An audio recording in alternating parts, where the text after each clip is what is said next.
My name is Clara, a 32-year-old woman who once believed in fairy tale endings. 3 years ago, my life took an unexpected turn when I met Mark, the man who would become my husband. This is our story, a journey of love, trust, and eventual betrayal, set against the backdrop of a seemingly perfect marriage. It was an ordinary Tuesday morning when fate led me to the corner cafe. With a John Grisham novel in hand, I was lost in the world of legal thrillers. That's when Mark entered, his presence immediately noticeable. He had an air of confidence, yet there was a warmth in his smile that felt inviting. "Hey, is that Grisham's latest?" he asked, nodding towards my book. His voice was friendly, tinged with genuine curiosity. "Yeah, just started it." "He's always a good read," I responded, pleasantly surprised by the ease of our conversation. We delved into a discussion about our favorite authors, our conversation flowing effortlessly. Mark had a way of making me laugh, his humor both witty and endearing. As hours passed, it felt like we were old friends catching up, rather than two strangers who had just met. In the weeks that followed, Mark and I grew closer. Our shared interests in music, particularly old jazz, and a mutual love for exploring hidden bookstores around the city, cemented our bond. He was charming, respectful, and attentive. I found myself eagerly anticipating our dates, each encounter leaving me more enchanted. One evening, as we walked along the river, Mark's tone turned serious. "Clara, I've never felt this way before. I think I'm falling for you," he confessed under the dim glow of the streetlights. His words sent a rush of warmth through me. "I feel the same, Mark. You're unlike anyone I've ever met," I admitted, my heart racing with excitement and a hint of fear. 6 months flew by, and our relationship only grew stronger. It was during a cozy dinner at my apartment when Mark proposed. The moment was simple, yet profoundly sincere. There was no hesitation in my yes. I loved him, and I believed in our future together. The joy of our engagement, however, was soon met with apprehension as the time came to meet Mark's parents. His mother, Linda, was a stern woman with piercing eyes that seemed to judge my every move. His father was more amiable, but there was an undeniable seriousness to him, especially regarding the institution of marriage. During a formal dinner at their house, Mark's father brought up the subject of a prenuptial agreement. "It's just practical," he stated matter-of-factly. The request caught me off guard, but given my past experience with a cheating ex-boyfriend, I understood the necessity. "I agree, but I have a condition," I said, steadying my voice. "If either of us cheats, the cheater owes the other $100,000. Mark's expression was a mix of surprise and respect. "I promise, Clara, I'd never cheat on you," he said earnestly. I wanted to believe him, to trust that this time my heart was safe. Our wedding was a beautiful affair, filled with laughter, dancing, and promises of forever. The first year of our marriage felt like living in a dream. We traveled to romantic destinations, enjoyed quiet evenings at home, and supported each other's ambitions. Mark was not just my husband, he was my best friend, my confidant. After the whirlwind of our wedding, Mark and I settled into married life with an ease that surprised even me. Our first year was like living in a bubble of happiness, untouched by the outside world. Our honeymoon in Paris was a dream. Strolling along the Seine, we were just two lovebirds lost in the city of love. "Can you believe we're here?" I asked Mark one evening, as we watched the Eiffel Tower light up. He pulled me close and said, "With you, I can believe anything. This is just the start for us, Clara." Those days were filled with laughter, romantic dinners, and promises of a future together. We returned home with a suitcase full of memories and a bond that felt unbreakable. Back home, our days found a comfortable routine. Mark would kiss me goodbye every morning before heading to work, and I'd be waiting with dinner when he got back. We talked about everything and nothing, our conversations stretching late into the night. One night, as we were cleaning up after dinner, Mark said, "You know, I never thought I'd be this happy just doing mundane stuff like washing dishes." I playfully splashed some water at him. "That's because you've got an amazing wife. It's all about good company." He laughed, catching the water in his hands. Absolutely. Best decision of my life, marrying you. Despite our happiness, there was a growing pressure from outside, the expectation of starting a family. At family gatherings, Mark's mom, Linda, would often drop not-so-subtle hints. "So, when are we going to hear some good news?" Linda asked one Sunday lunch, her tone laced with expectation. I tried to brush it off with a joke. "Oh, you'll be the first to know when there's news." But her persistence grew over time, and it started to strain me. Mark noticed my discomfort but reassured me, "Don't let my mom get to you. We'll start a family when we're ready, not a minute sooner." Despite these pressures, our first year of marriage was magical. We celebrated our first anniversary with a quiet dinner at home. Mark surprised me with a necklace I had admired months ago. "Happy anniversary, Clara. Here's to many more years of happiness," he said, his eyes shining with love. I felt tears prick my eyes as I said, "Thank you, Mark. I couldn't have asked for a better partner in life." That night, as we cuddled on the couch, I couldn't help but feel incredibly lucky. I had a husband who loved me, a cozy home, and a future that seemed bright. As our second year of marriage began, the pressure from Mark's family, especially his mother Linda, started to take a toll on me. It wasn't just about starting a family anymore, her criticisms seeped into every aspect of our lives. Linda had a way of making her disapproval known, often under the guise of helpful comments. Every visit became a nightmare for me. One afternoon, as I was setting the table for lunch, she walked into the kitchen and eyed the spread with a disapproving frown. "Is this what you're serving? A bit simple, don't you think?" Linda remarked, her tone dripping with disdain. I clenched my jaw, trying to maintain my composure. "I thought we'd enjoy something light today." She just sniffed, muttering under her breath about proper meals and good housekeeping. Her comments weren't just confined to my cooking. She found fault in everything I did, from the way I decorated the house to how I spent my free time. Nothing was off limits. One evening, while Mark and I were relaxing in the living room, Linda decided to give her unsolicited opinion. "You know, Clara, if Mark gave me the money he spends on you, I could hire a proper cleaner and a cook." Mark looked uncomfortable but didn't say anything. His silence felt like a betrayal. I was seething but managed to say, "Well, Linda, I'm doing my best here." What hurt the most was how Mark's attitude started to change. He began echoing his mother's criticisms, albeit in a more subtle way. After one of Linda's visits, Mark casually mentioned, "Mom might have a point about the house. Maybe we should consider getting some help." I felt a pang of hurt and frustration. "So, you think I can't handle it either?" "No, that's not what I meant," he backpedaled, but the damage was done. The constant criticisms and Mark's growing detachment were straining our marriage. We started having arguments over trivial things, our once easy conversations turning into tense exchanges. After a particularly heated argument, I found myself wondering aloud, "What happened to us, Mark? We used to be on the same team." He ran a hand through his hair, looking frustrated. "I don't know, Clara. It's just everything feels so complicated now."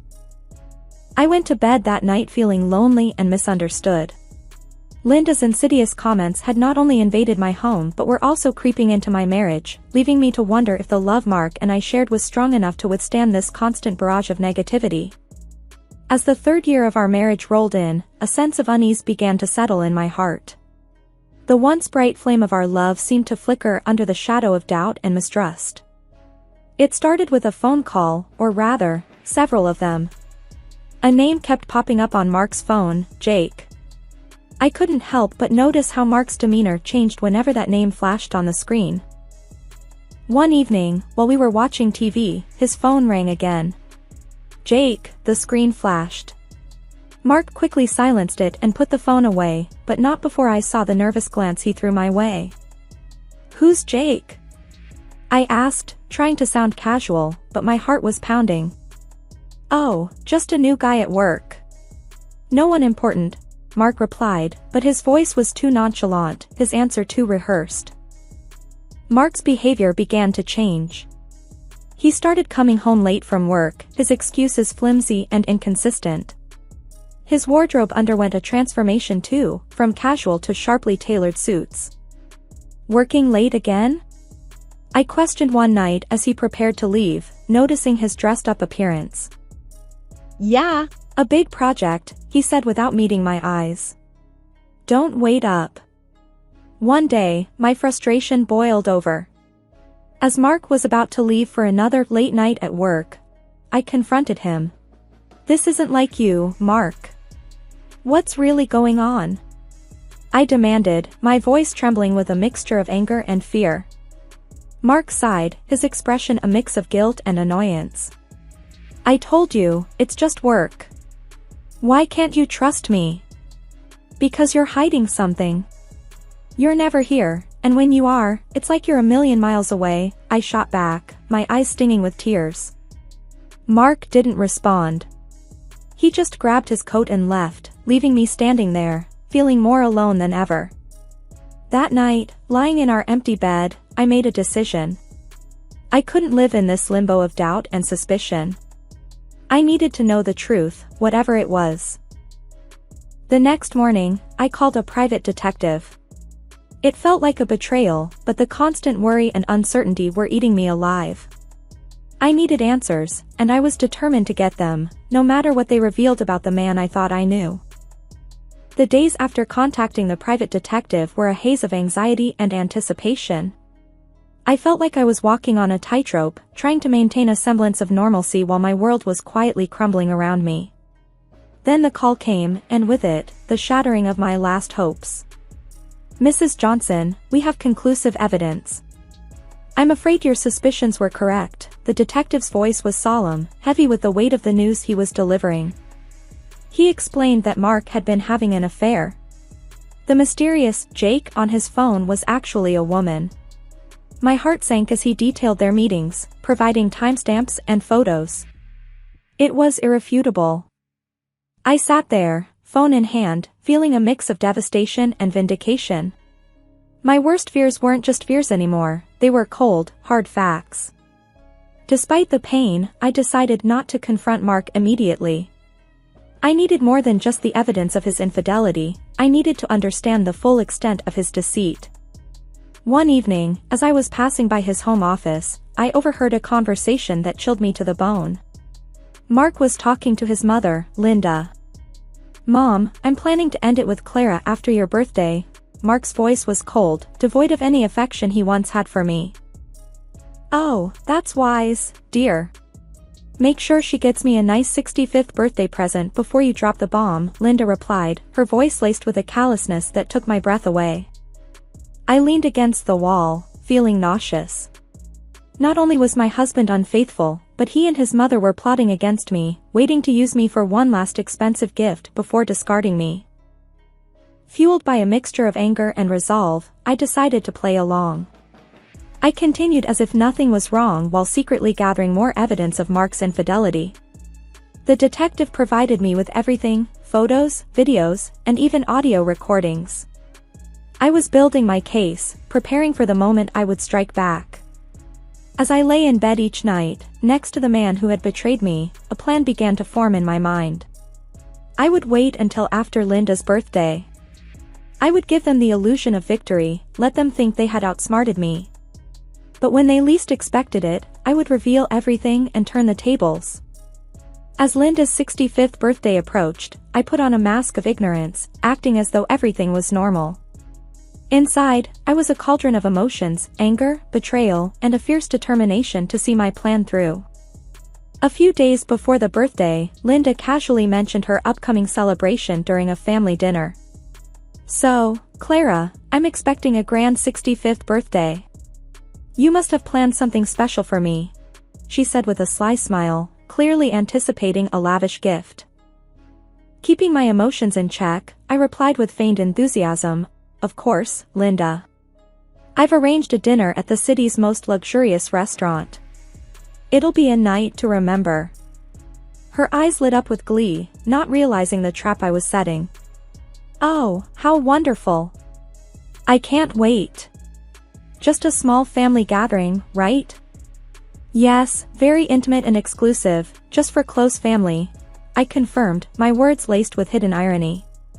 Later that night, Mark approached me, a hint of suspicion in his voice.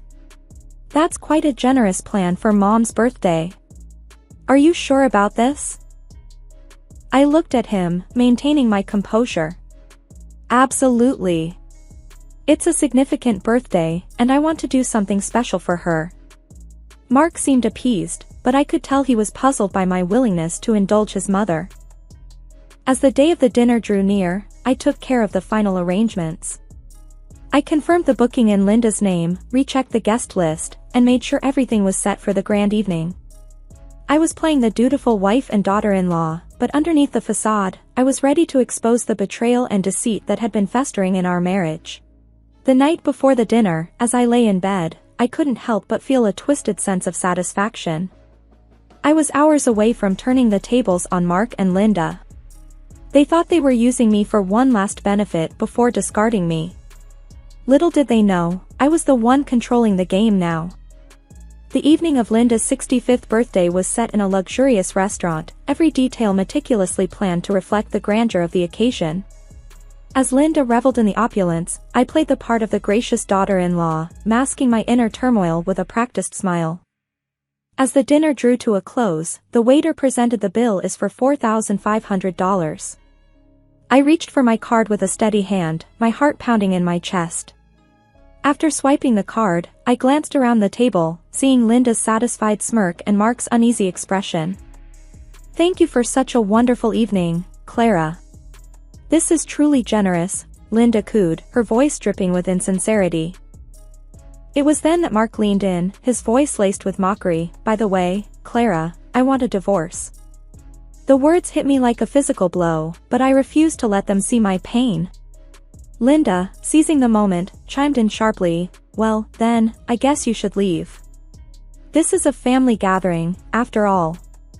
Without a word, I stood up and left the restaurant, my dignity intact despite the turmoil inside. As I walked away, I pulled out my phone and swiftly canceled the payment. Then, with a few more taps, I blocked the shared account, ensuring Mark couldn't cover the cost either. Back at home, I packed my belongings quickly, the finality of my actions setting in. I was leaving this chapter of my life behind, stepping into an uncertain but hopeful future. Soon, my phone erupted with calls. I answered, and Linda's voice, shrill with rage and panic, filled my ears. The payment didn't go through.